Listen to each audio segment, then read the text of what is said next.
अस्सलामुअलैकुम एवरीवन, क्या हाल चाल है आप सबके। हाय हाय, मेरा तो बुरा हाल है, बहुत बुरा हाल है। सिचुएशन से आपको नजर आ रहा होगा इस खूबसूरत से सूरज को जो हमने इतने दिन से अलविदा किया हुआ है, भगाया हुआ है, तो वो रूठा है, नहीं आ रहा। अब क्या हो सकता है। तो फिर नहाना पड़ा। और गांव वालों का नहाना तो ऐसे होता है कि हाय हाय, पता नहीं कौन सी जंग लड़नी पड़ती है, और फिर इसकी आके दरबार पे हाजिरी देनी पड़ती है, बैठना पड़ता है। और इधर से गए तो मतलब फिर हम काम से गए। सर्दी इस कदर शदीद के भाई, ओ माय गॉड, क्या कहें। और बस बैठे हैं आगे इधर। और ना वो ना अंडा भी नहीं है घर में। एक अंडा था, एक मुर्गी ने एक अंडा दिया है, तो वो शैला ने ना उसको फ्राई किया है और खा गई है। और मेरे लिए तो बच्चे ही नहीं, बस एक अदद जो मुर्गी है। अब मेरा प्लान है कि मैं ढेर सारी मुर्गियां लेके आऊंगी। तो गर्मियों सर्दियों में ही अंडे की जरूरत होती है सबको। तो फिर ना हम लेके आएंगे ना, और साथ ही कुछ परिंदे भी लेने का मेरा प्लान बन रहा है। तो फिर जो मेरे व्यूअर्स हैं वो बताएंगे कि कौन सा परिंदा घर में रखना अच्छा है। वैसे तो ये है कि परिंदों को आज़ाद ही छोड़ा जाए, लेकिन आजकल मार्केट में जो दूसरे परिंदे अवेलेबल है ना, उनकी मैं बात कर रही हूँ। तो वहां से लेके आएंगे, जब बड़े हो जाएंगे, कुछ दिन शौक पूरा करेंगे, फिर उनको आज़ाद छोड़ देंगे, प्रैक्टिस देंगे उन्हें, ठीक है। तो आज पता है क्या है, हमारे गाँव में ना सर्दियों में पता है सर्दी को भगाने के लिए क्या किया जाता है, गुड़ का पराठा किया जाता है। आप में से कौन कौन गुड़ का पराठा जानता है? अगर कोई जानता है तो कमेंट कीजिएगा। हमारे यहाँ बनाया जाता है, मैं अभी बनाती हूँ। सर्दी बहुत लग रही है, अम्मी घर नहीं है, अम्मी गई हुई है आंटी के घर। अगर वो घर होती तो फिर इजी था भाई, चाय भी मिल जाती और पराठा भी बना बनाया मिल जाता। बट अब खुद ही चाय बनानी पड़ेगी, खुद ही पराठा बनाना पड़ेगा। बनाऊंगी नहीं बल्कि बना रही हूँ, ठीक है। यहाँ पे मैंने एक अदद पराठा टाइप यानी कि छोटा सा आटा लिया था, उसमें उसका पेड़ा बनाया, उसमें मैंने घी डाला था। अब ये है जनाबे वाला गुड़। और गुड़ को ना बारीक बारीक सा वो करना होता है, ठीक है, हो गया।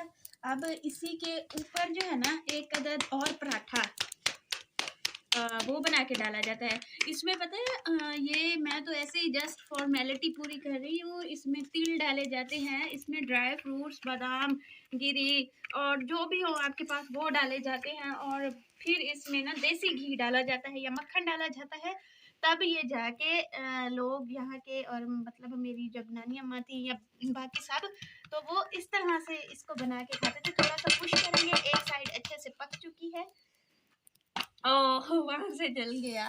देन ओके जी, कोई नहीं, चलो खा लेंगे, फॉर्मेलिटी पूरी हो गई। मेरे पास आज कोई भी ऐसी चीज़ नहीं थी जिसमें इसका इस्तेमाल किया जाए और मोबाइल गिरा। चले यहाँ पे हम इसको अच्छे से लगा लेते हैं घी।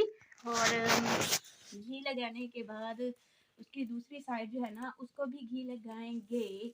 और फिर इसको उतार के उसमें घी लगाया जाएगा। इस वाली साइड को हल्का सा अब हमने पकाना है, क्योंकि ये वैसे भी जल चुकी है। और एहतियात इस तरह से करनी है कि गुड़ जो है ना वो बाहर ना आए किसी भी सूरत।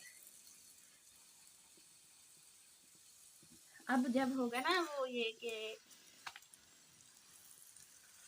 हो गया ये। अब इसके अंदर जब हम थोड़ा सा घी डालेंगे ना, तो ऊपर ही तकरीबन चंद सेकंड्स के लिए घी डाल देना है आपने, और वो पिघल जाएगा और फौरन आपने इसको उतार लेना है। चले जी, हमने पराठा खा लिया। इतना मीठा है, इतना मीठा था, बहुत ज़्यादा। मतलब गुड़ वाला था ना, मैंने तो 2 से 3 वाले खाए, उसके बाद ऐसे अजीब सी फीलिंग्स आई इतना मीठा खाने के बाद। तो मैंने क्या किया, मैंने फिर साग के साथ और रोटी खाई, और फिर जाके मेरा इक्वल इक्वल हुआ।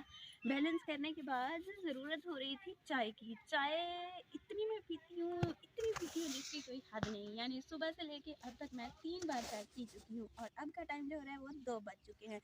तो इतने में 2 बजे तक मैं 3 बार चाय मैंने पी।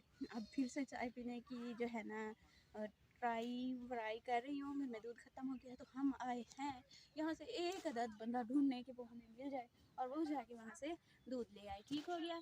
और क्या हाँ, तो तो वो ये था, बताना ये था कि जब हम छोटे थे तो मेरी आंटियाँ कहती थी कि भई हम लोग ना गवर्नमेंट से रिक्वेस्ट करते हैं कि अब जो है ना पानी की बजाय आप चाय की नदी बहाना शुरू करें। चाय पानी की जहाँ-जहाँ पानी आता है ना सोर्स है जहाँ से, फिर वहाँ से चाय आए, हाय हाय! तब तो हम छोटे थे, हम कहते थे हाँ, हाँ, ठीक है, अब तो सबको पता है पानी कैसे आता है।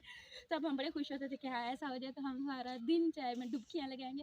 लेकिन वहाँ डुबकी लगाने से डरते थे कि भई चाय तो हम गरम पीते हैं और गरम चाय में हम कैसे डुबकी लगा सकते हैं। फिर ये था कि किनारे पे बैठ के स्ट्रॉ लगा के सारा दिन चाय पिएँगे, सारी रात चाय पिएँगे, चाय में डूब के मरेंगे। बहुत ही ज़्यादा चाय के साथ शुरू से लेके अब तक जो है ना इतना ज़्यादा अटैचमेंट है जिसकी कोई हद नहीं। हम वो हैं जो हैं, ठीक है जी, हो गया। हम मैं अब जाऊँ, आप लोग मुझे परमिशन दें, मैं जाती हूँ और ना आप करें एन्जॉय और चाय पिएँ, मैं भी कहीं से दूध पकड़ूँ और फिर आके चाय बनाऊँ और चाय को एन्जॉय करूँ। अल्लाह हाफ़िज़।